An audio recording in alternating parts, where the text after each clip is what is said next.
साथियों, यदि आप कोई प्लॉट परचेज करना चाह रहे हैं, आवासीय प्लॉट, रेजिडेंशियल या फ्री होल्ड प्रॉपर्टी या कोई कृषि जमीन, तो यहाँ पे मैं आपको 18 ऐसे पॉइंट बताऊंगा जिसे आपको मैंडेटरी उन पॉइंटों को ध्यान में रखना है और जो 18 पॉइंट बता रहा हूं उनका आपको वेरिफिकेशन करना है। ठीक है, क्योंकि तमाम धोखाधड़ी होती है। जैसे मान लीजिए आप डिस्प्ले पे देखिए साथियों, एक डबल रजिस्ट्री वाला फ्रॉड मेरे सामने आया। ये रजिस्ट्री संख्या है 5440, रियाजुद्दीन देवेंद्र कुमार को बेचा था, प्लॉट संख्या 28, गाटा संख्या 36 में। ठीक है, और फिर इन्होंने इसी प्लॉट की रजिस्ट्री 5307 रियाजुद्दीन ने नरेश कुमार को कर दी, प्लॉट नंबर 28 और खसरा नंबर 36 में। हो गई नहीं डबल रजिस्ट्री, एक रजिस्ट्री कैंसिल होगी, पूरा पैसा बर्बाद हो गया। ऊपर आप देख सकते हो दो आदेश जो कि दाखिल खारिज कैंसिलेशन के हैं कि अंश से अधिक विक्रय होता है, इसलिए दाखिल खारिज ये जो है निरस्त किया जाता है। तो ऐसी तमाम फ्रॉड हो रहे हैं साथियों। जैसे मान लीजिए जमीन की डबल रजिस्ट्री है, अंश से अधिक विक्रय है, गलत स्वामित्व का अंतरण है, सरकारी आरक्षित जमीन को बेचना, बिना लेआउट पास रजिस्ट्री करवाना, या गलत श्रेणी की जमीन का विक्रय, गलत खाते द्वारा ट्रांसफर करना, या बंधक लोन वाली रजिस्ट्री, या सेक्शन 98 जिस जमीन पर रेस्ट्रिक्शन लगाए वो जमीन बेच देना। अब आप कहोगे सर मैं तो एडवोकेट से रजिस्ट्री करवाऊंगा। भाई एडवोकेट ये चीजें नहीं चेक करते हैं, ठीक है ना, वो बस केवल रजिस्ट्री आपकी चेक कर ली और केवल ऊपर से उन्होंने देख लिया, बस रजिस्ट्री कर दी। तो इसी से सबसे ज्यादा फ्रॉड हो रहा है। तो मैं आपको बता रहा हूं ऐसे 18 पॉइंट जिससे आप 100% फ्रॉड से बच सकते हैं। ठीक है, सबसे पहले फर्स्ट से शुरू करूंगा साथियों कि पहला क्या है, जब आप किसी व्यक्ति की प्रॉपर्टी खरीद रहे हैं, ठीक है, तो साथियों वहां पे आप पहले तो ये पूछे कि वो बंदा किस कैटेगरी से है। ठीक है, क्योंकि अगर वो SC ST वर्ग से आता है तो सेक्शन 98 के नियम लागू होंगे। ठीक है, यानी कि वहां पे आपको कलेक्टर की परमिशन लेनी होगी, तभी तो आप जमीन खरीद सकते। तो सबसे पहले ये डिसाइड करिए ये व्यक्ति जो प्रॉपर्टी बेच रहा है आपको किस कैटेगरी से। अगर मान लीजिए वो SC ST कैटेगरी के, तो आप वहां पे जनरल कास्ट से तो मत खरीदिए जमीन। ठीक है, बिना परमिशन के मत खरीदिए। ठीक है, अगर परमिशन है ठीक और नहीं है तो जमीन को रिजेक्ट करिए आप। ठीक, पहली चीज। ठीक, एक चीज साथियों मैं आपको और बताना चाहूंगा, यदि आप कोई लीगल एडवाइस लेना चाहते हैं, कई लोग कमेंट्स में भाई हमारा कॉन्टैक्ट नंबर मांगते हैं, तो भाई लीगल एडवाइस के लिए हमारा कॉन्टैक्ट नंबर वीडियो के डिस्क्रिप्शन में दिया गया है। आप चाहे तो प्रॉपर्टी के डॉक्यूमेंट्स भी वेरिफिकेशन करवा सकते हैं, जैसे डबल रजिस्ट्री तो नहीं, अंश से अधिक विक्रय को जमीन विवाद तो नहीं, करवा सकते हो। कॉन्टैक्ट नंबर वीडियो के डिस्क्रिप्शन में दिया गया है। ठीक है, पहले तो आपने चेक कर लिया ये बंदा SC ST का तो नहीं है। ठीक है, सेकंड नंबर पे साथियों क्या चेक करिए आप उसका चेक करिए खतौनी। ठीक है, क्योंकि भाई खतौनी में उसका नाम होना जरूरी है। खतौनी यानी कि अधिकार अभिलेख, लेकिन ये कंडीशनल है खतौनी। ठीक है, अगर मान लीजिए कोई कॉलोनाइजर है, मान लीजिए अर्बन प्लानिंग डेवलपमेंट्स के नियम का पालन कर रहा है, वो मान लीजिए महानगर योजना में नगर निगम द्वारा अगर मान लीजिए उसने लेआउट जारी करवा लिया है बाकायदा प्लॉट्स का, तो वहां पे खतौनी बहुत ज्यादा मैंडेटरी नहीं है। ठीक है, वैसे खतौनी मैंडेटरी है। ठीक है, और अधिकतर 90% प्लॉट आप खरीदते हैं तो उसमें खतौनी मैंडेटरी ही है, क्योंकि अगर आपका मान लीजिए जो कॉलोनाइजर कॉलोनी काट रहा है उसका अगर लेआउट रजिस्टर्ड नहीं है, लेआउट जारी नहीं है, लेआउट पास वो कॉलोनी नहीं है, तो आप 100% खतौनी चेक करिए उसकी। ठीक है, अब मैं बताने जा रहा हूं कि खतौनी में आप क्या क्या चेक करें। ठीक है, खतौनी में फिर आपको रजिस्ट्री के बारे में बताएंगे। ठीक है, खतौनी में आपको चेक करना है साथियों कि जमीन किस श्रेणी की है। ठीक है, क्योंकि कई श्रेणियों की जमीन होती है, श्रेणी नंबर 1, श्रेणी नंबर 2, श्रेणी नंबर 5 का 6।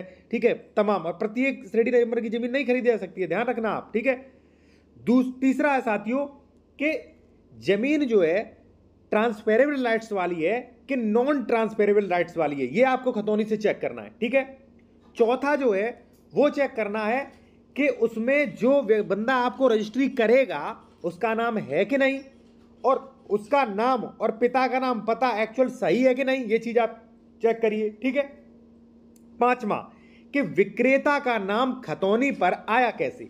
देखिए कई कारण हो सकते हैं, कई लोग जो थे उन्हें या तो सरकार ने पट्टे पे जमीन थी, पट्टा अलॉटमेंट हुए थे। ठीक है, और फिर पट्टे से ही वो संक्रमणी भूमि अधिकार वाले भूमिदर बने, यानी कि ट्रांसफेरेबल राइट्स वाले भूमिदर बन गए, पहली चीज।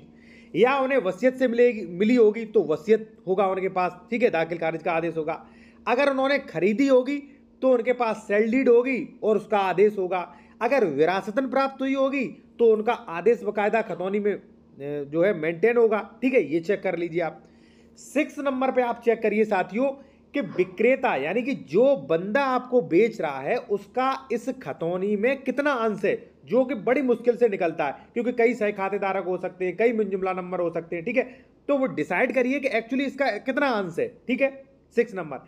7 नंबर, ऐसे पहले मैं एक चीज आपको बता दूं यदि आप उत्तर प्रदेश में कोई प्रॉपर्टी खरीदना चाहते हैं, खरीद रहे हैं और आपको डॉक्यूमेंट चेक करवाना है कि डॉक्यूमेंट सही है कि नहीं, जमीन कोई विवादित तो नहीं, जमीन लेने लायक है कि नहीं, डबल रजिस्ट्री तो नहीं, तो आप करवा सकते हैं। कॉन्टैक्ट नंबर वीडियो के डिस्क्रिप्शन दिया गया है।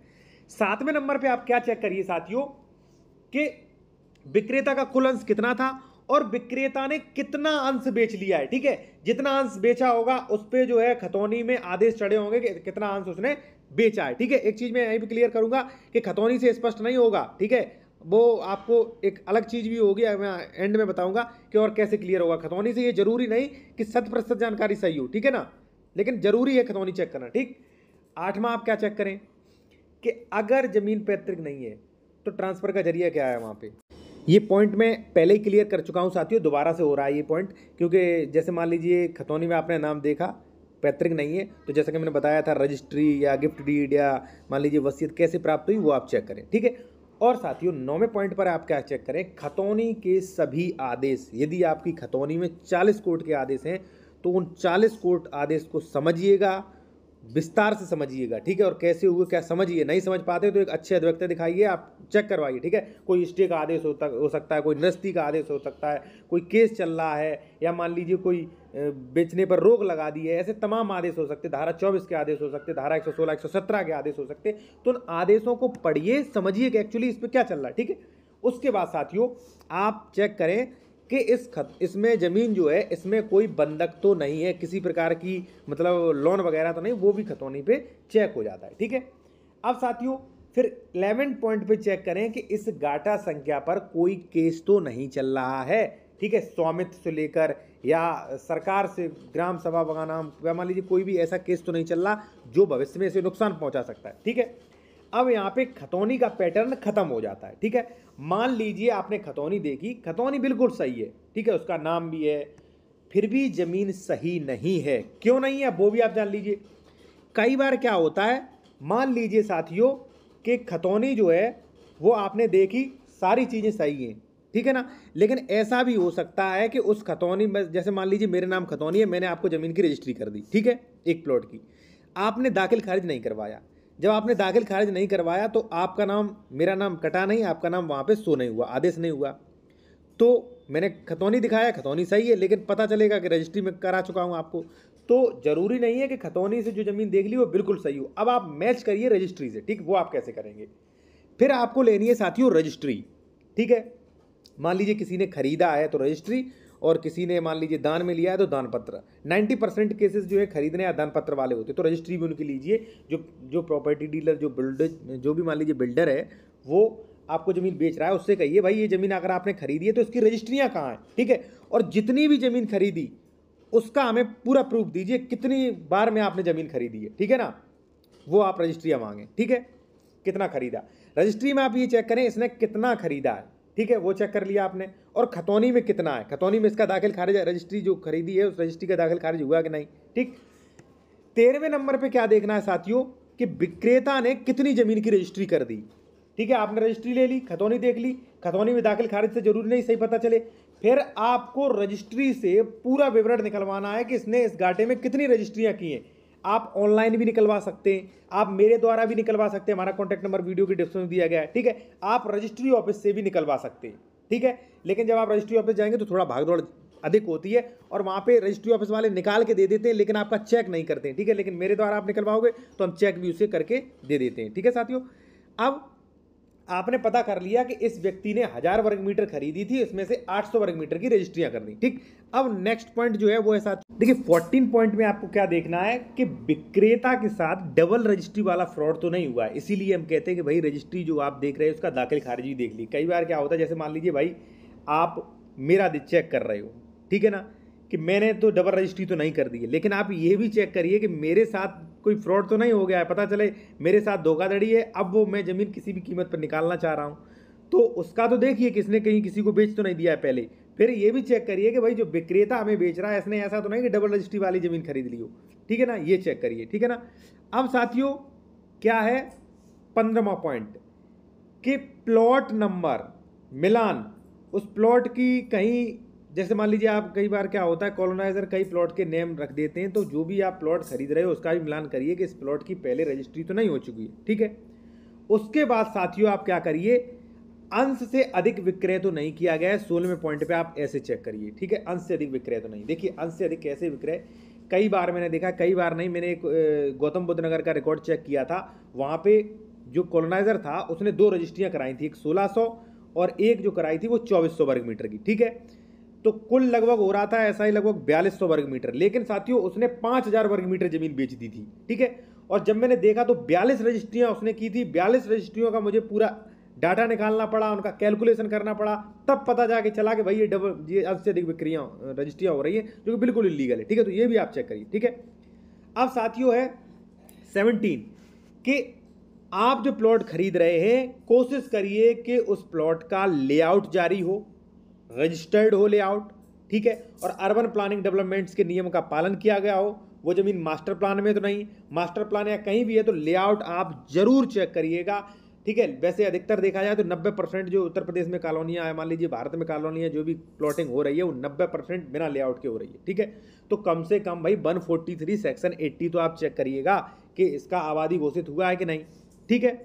अब साथियों उसके बाद आपको क्या चेक करना है, अगर आपको 0% भी रिस्क नहीं लेना है, ठीक है, तो आप चेक करिए इस जमीन का आकार पत्र 41 और 45 के पूर्व में ये जमीन सरकारी या आरक्षित जमीन तो नहीं थी। कई बार क्या होता है कि खतौनी में मिस्टेक से आप लेखपाल को पैसे देकर तालाब वगैरह के पट्टे ले लिए थे लोगों ने, या आपने नाम करवा ली थी, तो वो आकार पत्र 41-45 से पता चलेगा, ठीक है। उसके बाद साथियों आप चेक करिए उस जमीन का नक्शा, कि जहां ये व्यक्ति बता रहा है कि ये गाटा संख्या 652 यहाँ पे है, यहाँ पे मैं आपको जमीन दूंगा, तो क्या सरकारी नक्शे में भी वो जमीन वहां पे है कि नहीं है, ठीक है। उसके बाद साथियों क्या चेक करना है, मैं एक चीज़ और आपको बता दूं, यदि आप कोई लीगल एडवाइस कानूनी सलाह लेना चाहते हैं या मान लीजिए अपने डॉक्यूमेंट चेक करवाना चाहते हैं तो करवा सकते हैं, कॉन्टैक्ट नंबर वीडियो के डिस्क्रिप्शन में है साथियों। उसके बाद आपको बेसिक जानकारी जो है अपने स्तर से प्राप्त करनी है, जो कि प्रॉपर्टी ट्रांसफर एक्ट सेक्शन 3 कहता है। जैसे मान लीजिए भौतिक कब्जा सत्यापन, वहाँ पे कोई विवाद तो नहीं है, विक्रेता की पहचान, ठीक है, और SC ST तो नहीं है, या मान लीजिए इसने किराया एग्रीमेंट वगैरह तो नहीं कर दिया है, मास्टर प्लान वगैरह, ठीक है, और रजिस्ट्री करवा के आप तुरंत अपना कब्जा लीजिए, ठीक है। और साथियों यदि आप प्रॉपर्टी डीलर है या मान लीजिए आप कोई प्लॉट अपना बिचवाना चाह रहे हैं, उसका एडवर्टाइज कराना चाह रहे हैं, तो आप मेरे चैनल द्वारा करवा सकते हैं। कॉन्टैक्ट नंबर हमारा वीडियो के डिस्क्रिप्शन में दिया गया है। धन्यवाद।